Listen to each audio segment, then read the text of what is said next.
Hello everyone. ये जो है चैप्टर है हिस्ट्री का चैप्टर 2 10th क्लास, और इसमें हम लोग पार्ट पढ़ने वाले हैं टूवर्ड्स सिविल डिसोबीडियंस। इसके ऑलरेडी 3 पार्ट्स में मैं एनसीईआरटी अच्छे से कवर कर चुकी हूँ। नीचे डिस्क्रिप्शन बॉक्स में आपको लिंक मिल जाएगा, या फिर मेरे चैनल पे 10th जो हिस्ट्री की प्लेलिस्ट है या सोशल स्टडी की प्लेलिस्ट है उसमें भी लिंक मिल जाएगा। Now towards civil disobedience, February 1922 Mahatma Gandhi decided to withdraw the non cooperation movement. तो फरवरी 1922 में महात्मा गांधी जी ने डिसाइड किया कि ये नॉन कोऑपरेशन मूवमेंट हम लोग बंद कर देंगे, वापस खींच लेंगे, अभी कंटिन्यू नहीं रख पाएंगे। इससे पहले आपको एक बार मतलब थोड़ा सा मैं फ्लैशबैक दे देती हूँ। यहाँ पे चौरा चौरी में जो बहुत ज्यादा हिंसा हो गई थी, बहुत वायलेंट हो गया था जब ये, तब गांधी जी ने डिसाइड किया था कि मैं नॉन कोऑपरेशन मूवमेंट बंद कर दूंगा। ठीक है, ये 1922 का ही चौरा चौरी की फोटो है वो वाली। Now he felt the movement was turning violent in many places and satyagrahis needed to be properly trained before they would be ready for mass struggles. उन्हें क्या लगा कि ये जो मूवमेंट है ये कैसा होता जा रहा है, बहुत वायलेंट होता जा रहा है, मतलब जैसे कहते हैं ना खतरनाक, बहुत ज्यादा मारा मारी हो रही है, लोग मर रहे हैं। एंड जो सत्याग्रहीज हैं, जो डिसोबीडियंस में पार्टिसिपेट कर रहे हैं, उनको पहले अच्छे से ट्रेन करने की जरूरत है। इससे पहले कि उनको मास स्ट्रगल के लिए इकट्ठा सब साथ में स्ट्रगल करें, उससे पहले जरूरी है कि उनको ट्रेन किया जाए। Within the Congress some leaders were by now tired of mass struggles, यानी कांग्रेस के अंदर ही कई ऐसे लीडर थे जो अब थक चुके थे बार बार स्ट्रगल करके, इकट्ठी इतनी सारी स्ट्रगल करके, एंड वो वापस पार्टिसिपेट करना चाहते थे इलेक्शन के अंदर।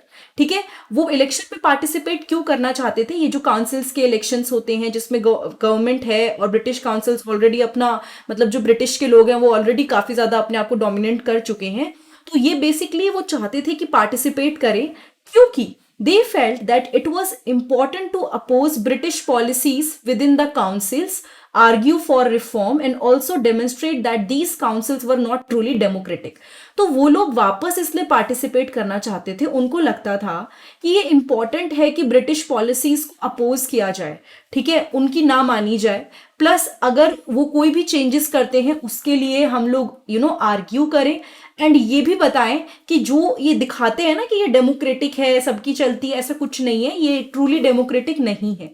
इसीलिए कई लोग जो कांग्रेस में थे, they wanted to participate in the elections. ठीक है, तो ये जो गवर्नमेंट ऑफ इंडिया का जो एक्ट है इलेक्शन से रिलेटेड 1919 में बना था, तो ये सारी चीजें हुई। इसके अलावा एक और चीज थी, CR Das and Motilal Nehru formed the Swaraj party within the Congress to argue for a return of council politics, but younger leaders like Jawaharlal Nehru and Subhash Chandra Bose pressed for more radical mass agitation and for full independence। मैं आपको scenario समझा देती हूँ। Indian national Congress के अंदर ही जो CR दास थे और मोतीलाल नेहरू थे, उन्होंने स्वराज पार्टी बना ली। ठीक है, ये कांग्रेस के अंदर ही बना ली, क्योंकि कांग्रेस तो थोड़ा बहुत वहां पे आपको पता ही है एनसीएम वगैरह के साथ और सिविल डिसोबीडियंस के साथ है, लेकिन ये इन्होंने अपना स्वराज पार्टी बनाई कि भाई इलेक्शन में तो हमें करना ही पड़ेगा, क्योंकि ये तरीका है, इस तरह से हम लोग फील्ड में भी रहेंगे, और प्लस जो ये दिखा रहे हैं ब्रिटिशर्स की भाई बहुत डेमोक्रेटिक है ये पूरी काउंसिल वगैरह, ऐसा नहीं है, ये हमें बताने के लिए ज्वाइन करना ही पड़ेगा।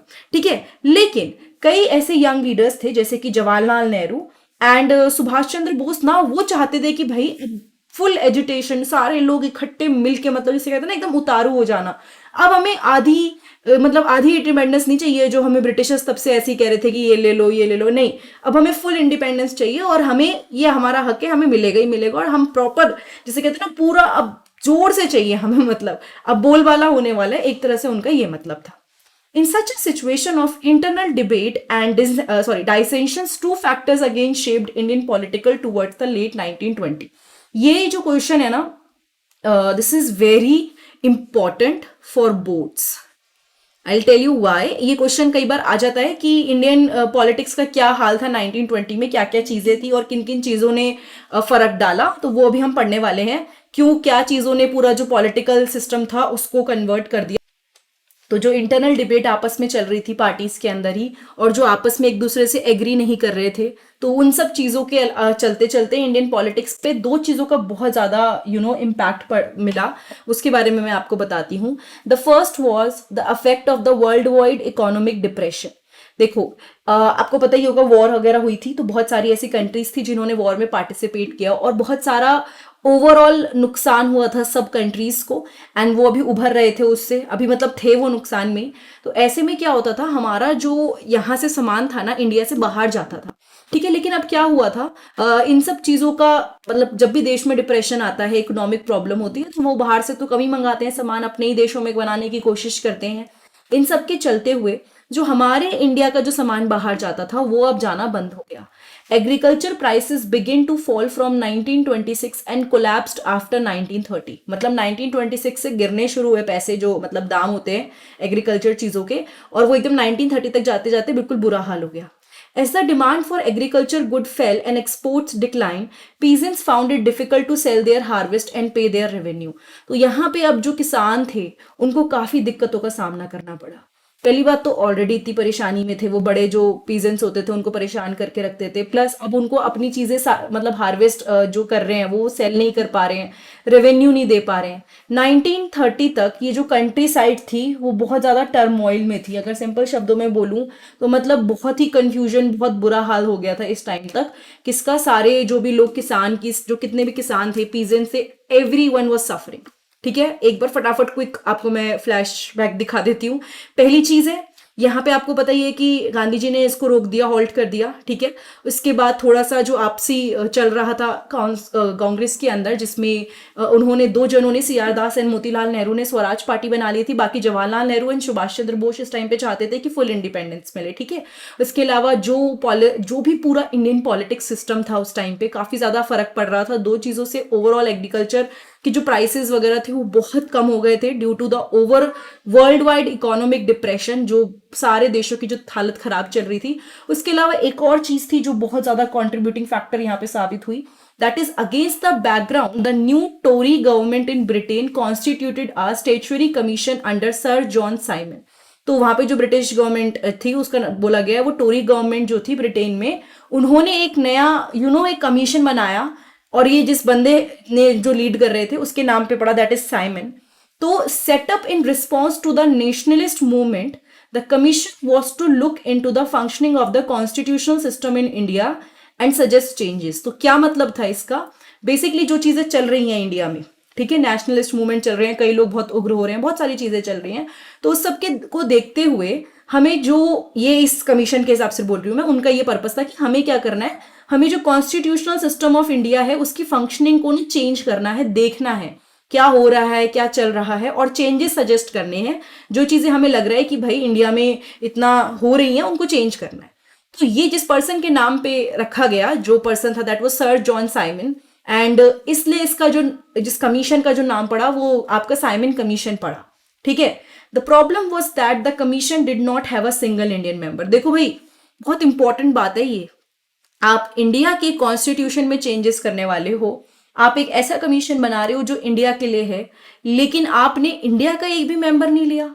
मतलब ये तो बिल्कुल सही बात नहीं हुई ना, कि आप सब कुछ इंडिया के लिए बोल बोल के कर रहे हो कि हम इंडिया का कॉन्स्टिट्यूशन सिस्टम चेंज करेंगे, चेंजेस करेंगे, फंक्शनिंग देखेंगे, लेकिन एक भी सिंगल इंडियन मेंबर नहीं। सारे के सारे जो थे वो ब्रिटिशर्स थे। When the Simon Commission arrived in India in 1928, तो यहाँ पे जब 1928 में साइमन कमीशन इंडिया आया, उसको बहुत सारे स्लोगन मिले। कौन? Go back Simon. ये आपको, आपने कभी ना कभी सुना होगा, बहुत फेमस है ये। ठीक है, सबने इकट्ठा होकर सब लोगों ने बोला गो बैक साइमन। सारी parties including the Congress and the Muslim league, they all participated in the demonstration. मतलब जितनी भी पार्टीज थी उन सब ने खूब अच्छे से यहाँ पे पार्टिसिपेट करना शुरू कर दिया, कि नहीं, सब बोलने लगे जाओ, सब एकजुट हो गए, एक साथ एकता आ गई सबके अंदर। In an effort to win them over the viceroy Lord Irwin. तो उस टाइम पे जो मतलब गवर्नर हेड होते हैं, जो गवर्न कर रहे होते हैं, तो इन सब चीजों को उन्हें लगा कि भाई ये तो बहुत हाथ से बात बिगड़ रही है, तो उन्होंने 1929 में एक ऑफर दिया। मतलब ऑफर कैसे, मतलब जैसे होता है ना कि आपको थोड़ा कच्चा लालच देना, कि of dominion status for India in an unspecified future and a round table conference to discuss a future constitution.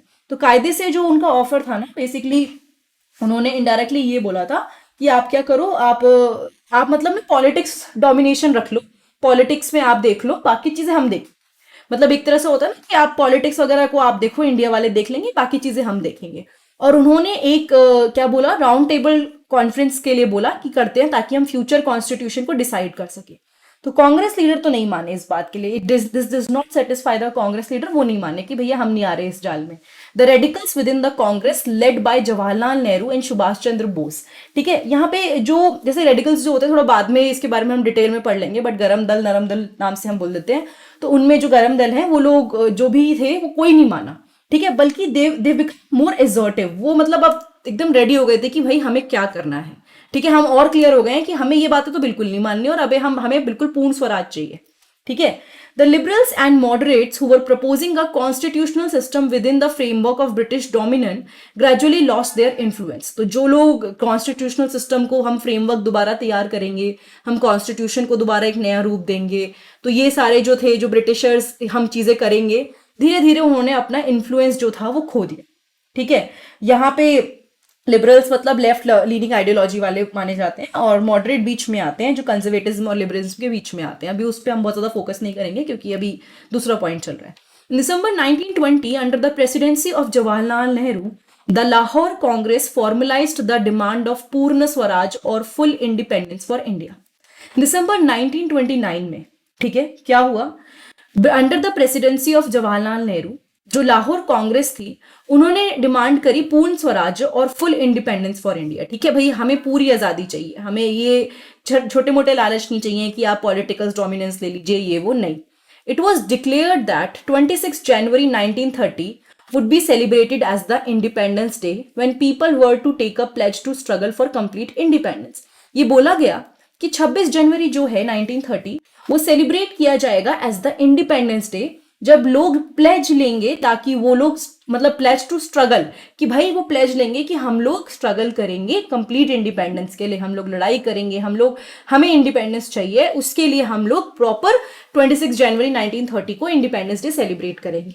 But the celebration attracted very little attention. But हुआ क्या ना कि बहुत ज्यादा लोगों का ध्यान नहीं गया इसकी तरफ। ठीक है, ये जो हमने बात कही थी 26 जनवरी वाली, बहुत लोगों का ध्यान नहीं गया, बहुत लोगों ने इस चीज पे ध्यान नहीं दिया।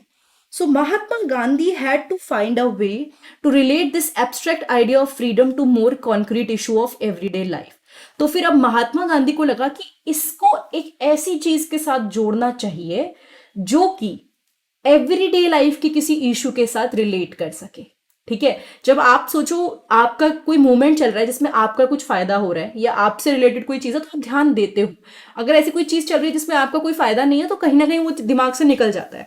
ठीक है, सो ये चीज सोच के उन्होंने कहा कि हम ऐसी कोई चीज लेंगे और इसको स्टार्ट करेंगे। अच्छा, वन मोर इंपॉर्टेंट पॉइंट यहाँ पे जो हमें मानना पड़ेगा, दैट वाज 26 जनवरी 1930 को वो हुआ नहीं एक्चुअली, बट स्टिल अब आपको पता ही होगा कि हमारा जो 26 जनवरी हम लोग सेलिब्रेट करते हैं, ऑल दो कॉन्स्टिट्यूशन काफी पहले पूरा हो गया था नवंबर के टाइम पे, बट अब भी हम उसको we have respect for it और हम उस चीज को सेलिब्रेट करते हैं। तो वो उस टाइम से लेके अभी तक वो स्पिरिट को हम क्या कहते हैं, सेलिब्रेट करते हैं, जो उस टाइम के इंडिपेंडेंट जो लोगों के अंदर था ना कि हमें इंडिपेंडेंस चाहिए, इसको सेलिब्रेट करेंगे, उसको सेलिब्रेट करने के लिए भी सेलिब्रेट 26 जनवरी 1930।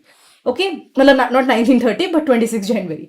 ओके, नाउ अब हम लोग पढ़ने वाले हैं salt march and civil disobedience movement के बारे में। This is very very important, ये बहुत बार आपने सुना होगा सॉल्ट मार्च के बारे में। ठीक है, आपने बहुत सारी जगह हैं जो इसके अंदर आती हैं जिसके बारे में आपने बार बार सुना होगा, तो वो हम लोग कवर करते हैं। अच्छा, ये भी एक और इम्पॉर्टेंट चीजें हैं जो कई बार पेपर में पूछी जाती है कि गांधी जी ने नमक क्यों चुना, मतलब नमक को ऐसा क्यों देखा कि भाई ये एक सिंबल हो सकता है। बिकॉज 3-4 रीजन हम इसमें पढ़ेंगे धीरे धीरे, अब मैं आपको पढ़ाऊंगी धीरे। Now, Mahatma Gandhi found in a salt a powerful symbol that could unite the nation। Mahatma Gandhi को लगा कि भाई सॉल्ट एक ऐसा सिंबल है जो पूरे देश को जोड़ सकता है। On 31st January 1930, he sent a letter to Viceroy Irwin stating 11 demand। तो उन्होंने इरविन को 11 डिमांड लिख के भेजी। ठीक है, some of these were of general interest, सब कुछ ऐसी डिमांड्स थी जो सबके लिए थी, कुछ स्पेसिफिक डिमांड अलग अलग क्लासेस के लिए थी, अलग अलग इंडस्ट्रियलिस्ट के लिए थी और 2 पीजेंट्स के लिए थी। मतलब आप समझ रहे हो, डिमांड्स की 11 डिमांड भेजी जिसमें हर किसी का एक, कुछ सबका फायदे वाली थी, कुछ ऐसी थी जो स्पेसिफिकली क्लासेस के अकॉर्डिंग थी, कुछ पीजेंट्स के लिए थी, कुछ इंडस्ट्रियलिस्ट के लिए थी। तो अलग अलग डिमांड इरविन को भेजी गांधी जी ने। The idea was to make the demand wide ranging so that all classes within Indian society could identify with them and everyone could be brought together in a United campaign. तो idea क्या था भाई, हम main idea ये था कि हम लोग सारी जितनी भी सोसाइटी हैं सबको ना, जो हमारी डिमांड्स हैं हम उसको वाइड रेंजिंग बनाएंगे, मतलब ज्यादा से ज्यादा डिमांड हम रखेंगे जिससे ज्यादा से ज्यादा लोगों को फर्क पड़े, क्योंकि तभी हम लोग एक यूनाइटेड वे में कैंपेन कर पाएंगे। अगर कोई ऐसी चीज है जिससे सबको फर्क पड़ रहा है तो आप डेफिनेटली उस चीज पे ध्यान दो, ठीक है। The most stirring of all was the demand to abolish the salt tax. Now देखो यहाँ पे बहुत इंपॉर्टेंट चीज है, आप अपने देश का नमक खाने के लिए ब्रिटिशर्स को टैक्स दे रहे हो, और सबसे बुरी बात उस टाइम पे इंडियंस नमक नहीं बना सकते थे, केवल ब्रिटिशर्स बनाते थे, और कोई इंडियन अगर नमक बनाते थे तो उनकी पिटाई हो जाती थी, उनको भाई डांट के मतलब मारते ही थे सीधे वो लोग। तो salt was something consumed by the rich and the poor alike. तो मतलब नमक ऐसी चीज है भाई, अमीर आदमी भी खाएगा, गरीब आदमी भी खाएगा, कोई बड़ा पीजेंट है वो खाएगा, कोई छोटा पीजेंट खाएगा, हर कोई खाएगा। एंड वो सबसे ज्यादा एसेंशियल आइटम था खाने का, ठीक है। मैं पॉइंट लगा रही हूं। अब ये क्वेश्चन मैंने बोला था ना कि गांधी जी ने सॉल्ट क्यों चुना, ये क्वेश्चन कई बार आ जाता है बोर्ड्स में। तो यहाँ पे एक तो यही हो गया कि भाई सॉल्ट टैक्स था, और सॉल्ट हर कोई कंज्यूम करता था, कंज्यूम्ड बाय एवरीवन, बहुत एसेंशियल आइटम था फूड का। एंड यहाँ पे टैक्स पे जो सॉल्ट था, and the government monopoly over its production, मतलब ब्रिटिश गवर्नमेंट कहती थी कि भाई केवल हम प्रोड्यूस करेंगे, कोई और प्रोड्यूस नहीं कर सकता नमक।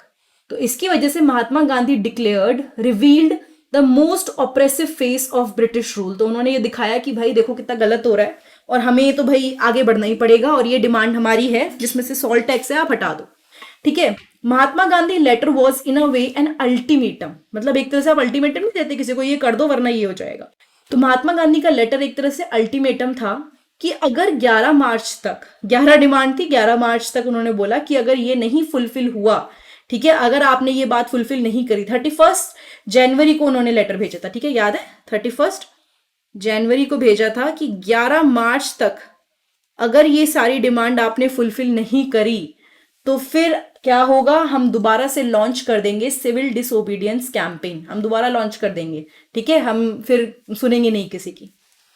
तो ऑब्वियसली इरविन तो चाहता ही नहीं था भाई नेगोशिएट करना, अनविलिंग टू नेगोशिएट मतलब नहीं चाहता था वो नेगोशिएट करना। तो महात्मा गांधी जी ने कर दी अपनी फेमस सॉल्ट मार्च स्टार्ट, जिसके बारे में आपने कई बार सुना, ठीक है, नमक के लिए यात्रा, नमक यात्रा, सॉल्ट मार्च। उन्होंने अपनी फेमस सॉल्ट मार्च स्टार्ट करी, और ये 78 अपने ट्रस्टेड वॉलंटियर्स, महात्मा गांधी, ठीक है, महात्मा गांधी प्लस 78 जो वॉलंटियर्स उनके साथ थे, जो उनके ट्रस्टेड वॉलंटियर्स थे, उनके साथ उन्होंने स्टार्ट किया।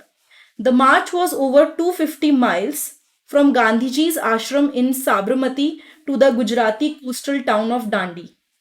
तो उन्होंने ये स्टार्ट करी गांधी जी के आश्रम से, साबरमती से, to the Gujarati coastal town of Dandi, ठीक है, साबरमती से लेके डांडी तक गए वो, डांडी कोस्टल एरिया है आपका, तो इसीलिए ऑब्वियसली नमक से रिलेटेड है, वहां पे गए वो।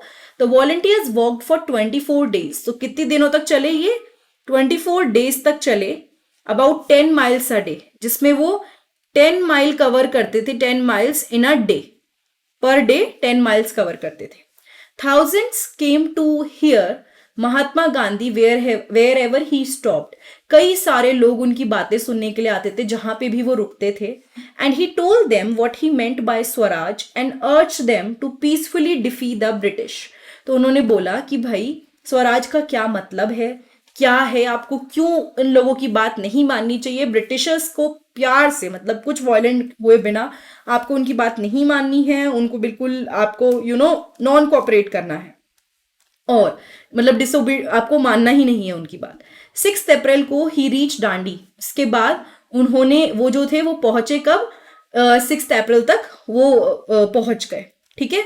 And ceremonially violated the law manufacturing salt by boiling sea water. तो आपको पता ही है भाई इंडियंस तो उस टाइम पे सॉल्ट बना नहीं सकते थे, तो इंडियंस को not allowed, Indians were not allowed for और to salt production, for salt production, ठीक है, थोड़ा इंग्लिश में यहाँ पे गड़बड़ ही हो गई, were not allowed to do salt production. But फिर उन्होंने इस लॉ को ब्रेक करा, उसके अगेंस्ट गए, कैसे, उन्होंने नमक बनाया, manufacturing salt by boiling sea water.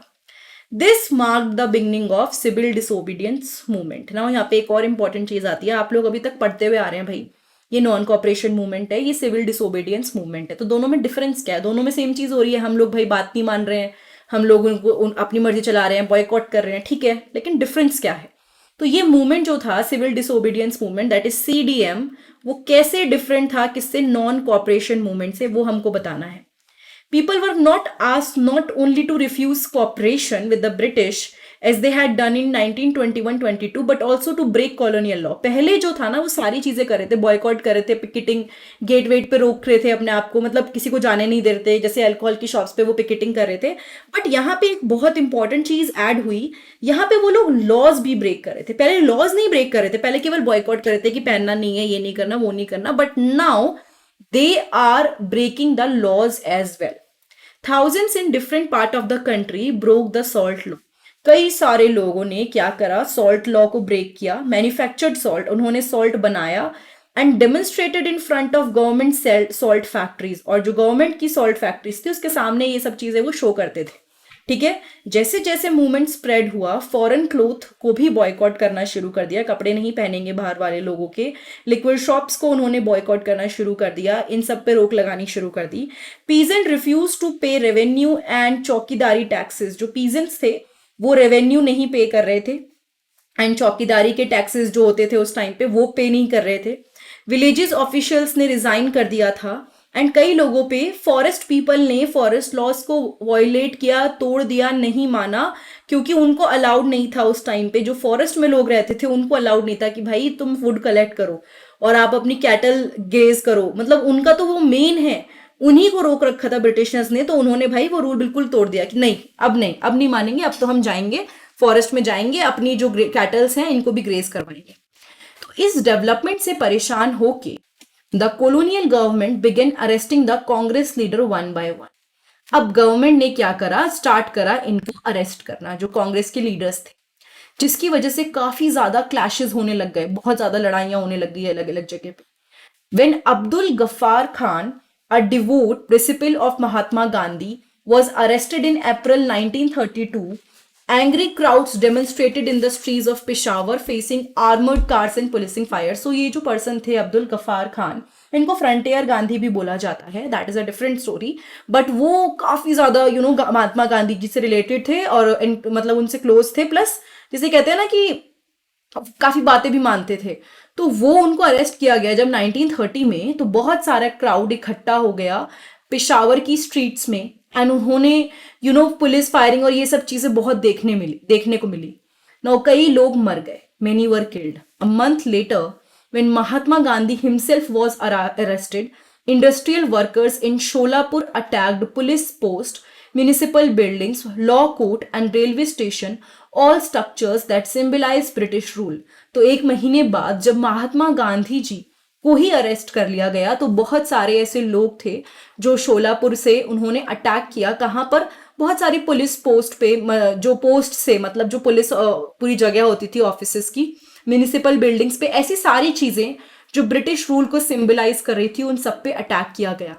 A frightened government responded with a policy of brutal repression। तो उनके तो एक ही आदत थी भाई, कोई नहीं मान रहा तो और ज्यादा बहुत मतलब खूंखार हो जाओ, इस मामले में रिप्रेस करो, उनको दबाओ, उनको मार पिटाई करो। तो वो यही चीज करने पे फिर से तो आ गए कौन, ब्रिटिश गवर्नमेंट।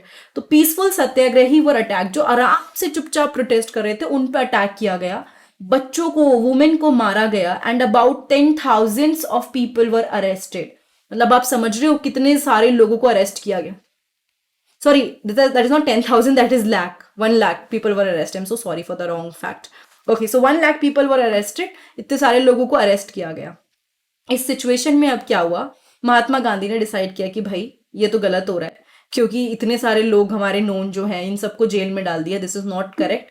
तो उसके बाद क्या हुआ, वो पैक्ट में एंटर हुए इरविन के साथ 5 मार्च 1931 में। तो देखो उस टाइम पे ना बहुत सारी चीजें चल रही थी। अब यहाँ पे उन्हें पता है कि उनको भी अरेस्ट करा गया था, बट उनको ये देखो क्या पूरी बात पढ़ते हैं आपको समझ में आ जाएगी।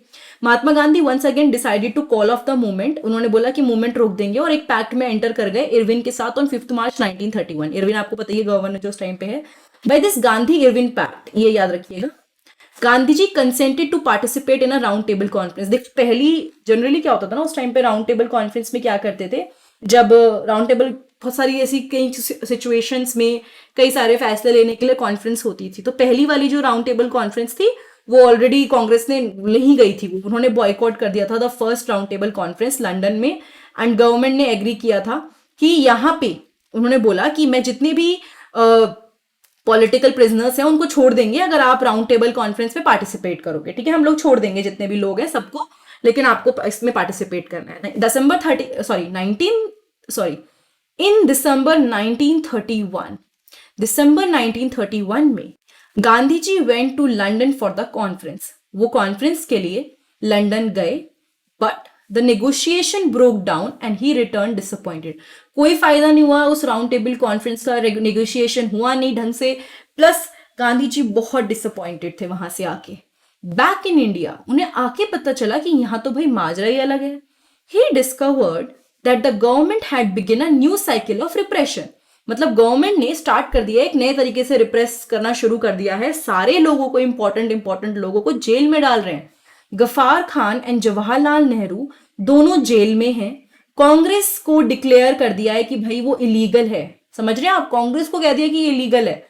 And a series of measures had been imposed, मतलब ऐसे मेजर्स का ध्यान रखना है क्योंकि बहुत सारी, जिसे कहते हैं ना, मीटिंग यहाँ पे हो रही है, impose a prevent meeting, demonstration and boycott, सारी चीजों का ये हो रही है। अगर आप कहीं पे मीटिंग करते हो, आप बॉयकॉट करते हो, तो ये सब अब आपके लिए गलत है, अब ये सब नहीं होगा। ये मेजर्स ध्यान में रख के कि ये चीजें ना हो, मतलब सपोज कोई बॉयकॉट करने की कोशिश कर रहा है तो उसको ना करने दिया जाए। With great apprehension Mahatma Gandhi relaunch, मतलब थोड़ा डर था उनको, यस, एंड चिंता भी हो रही थी सबकी। सो ही लॉन्च अगेन, से उन्होंने दोबारा रीलॉन्च किया civil disobedience movement. For over a year, the movement continued, but by 1934, it lost its momentum.